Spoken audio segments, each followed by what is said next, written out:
tere päikselist hommikut kõigile.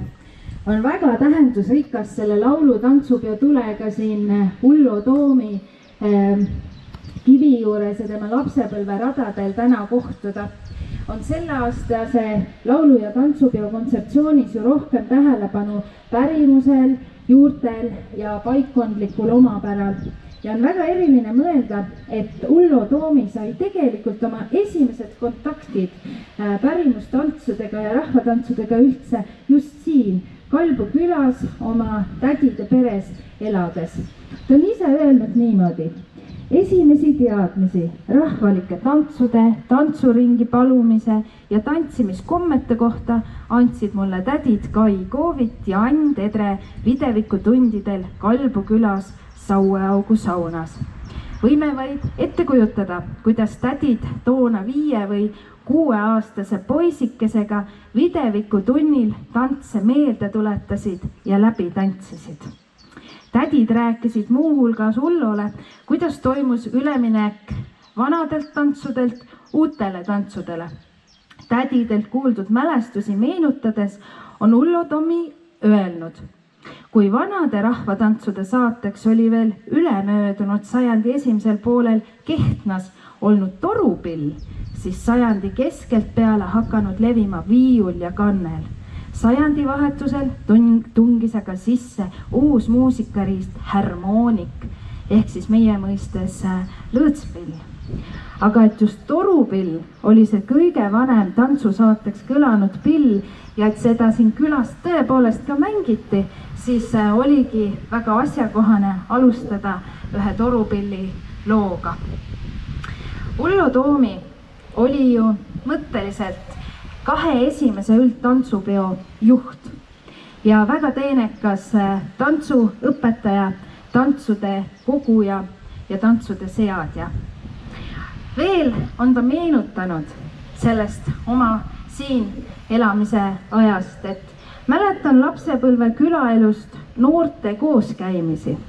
Laupäeva õhtu lähenedes, eriti suvekuudel, hakkas küla ühest otsast peale pikk rongkäik.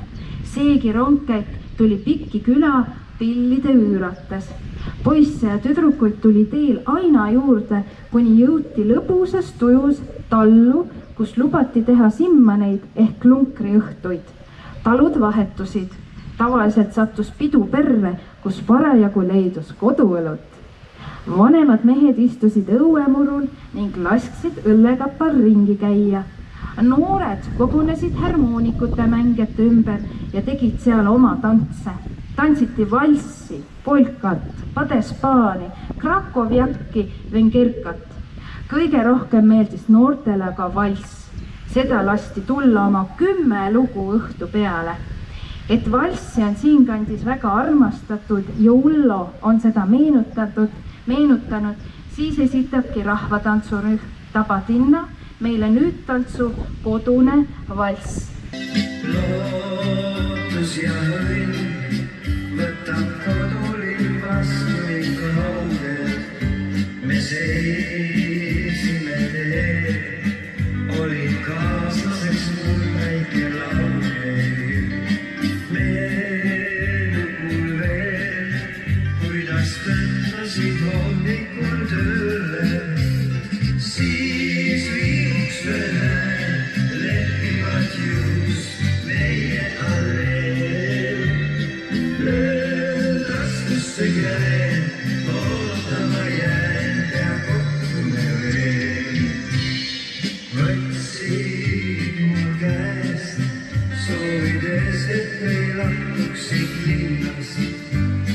Eas ei tea, kus ma homme võin olla või minna. Kodusel teel, alles tulid mul jälle sa meelde. Siis viivuks mööda leppivad just meie alleel. Löön askusse käe, ootama jään ja kohtume veel.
unistuseks polnud aga sugugi saada tantsujuhiks.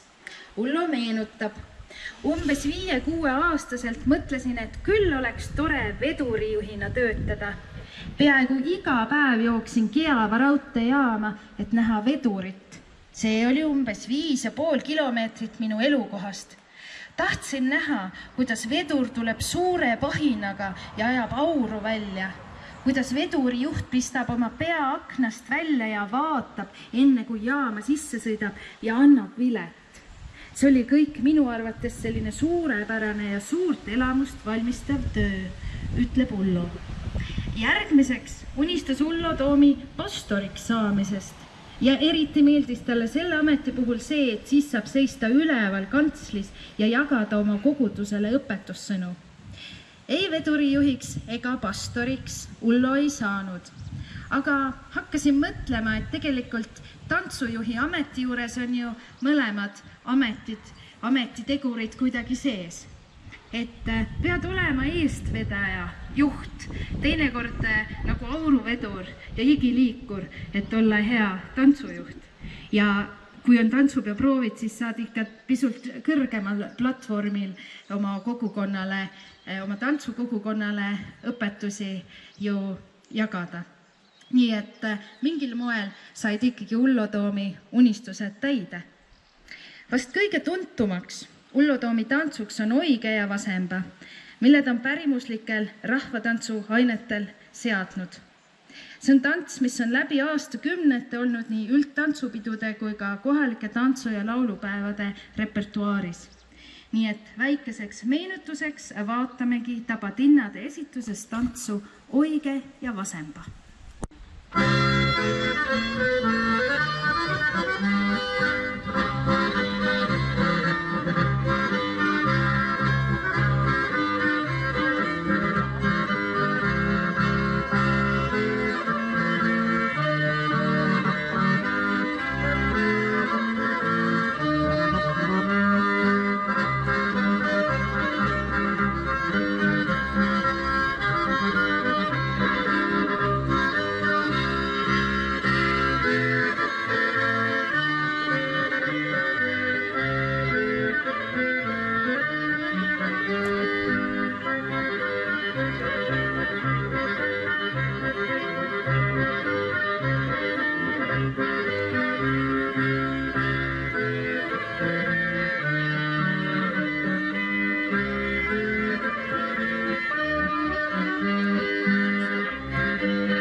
Aga tore ühine Õige Vasemba oli tõesti nagu kirstordil.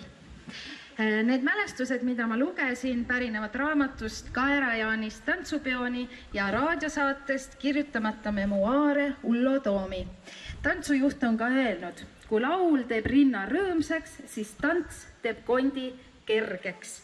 Rõõmsat ja kerget rännakut laulu- ja tantsupeo tulele ja tulemeeskonnale edasiseks teekonnaks Järvamaal. Aitäh tuli, et tulid Raplamaale ja meie südameid soojendasid ja meelt rõõmsamaks tegid ja kutsusid meid kõiki tantsupeost ja laulupeost Tallinnas osa võtma.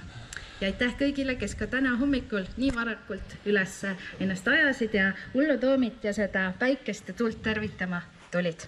Hommikust kõigile, ma võtan ka korra sõna, kasutan juhust, et siin on mikrofon ja meie 24 tundi laulu- ja tantsupeo tulega hakkab kahjuks läbi saama. On mõned pool tunnikest veel ja me anname ta üle Järvamaale. Aga meiega on käinud kaasas, lisaks nendele toredatele tulemeeskonna meestele, ka meie Raplamaa Omavalitsuste Liidu juhatuse esimees Heiki Hepner ja tema on meie maakonna tundub kõige suurem laulu- ja tantsupeo sõber, sest ta ei virise, ta alati naeratab ja Heiki selle päeva puhul, et sa oled meiega olnud üks väike leivakene sulle, et sa jaksaksid edasi ka ja Eesti Rahvakultuuri aastaraamat, et sa teaksid, mis toimub.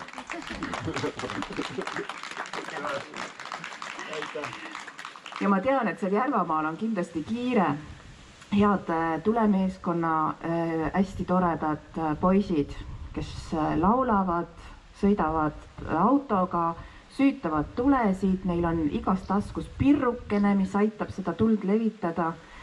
Kui teid jäetakse Järvamaal nälga, siis meie anname teile leiva kaasa. Aitäh, järgmine kord kohtume!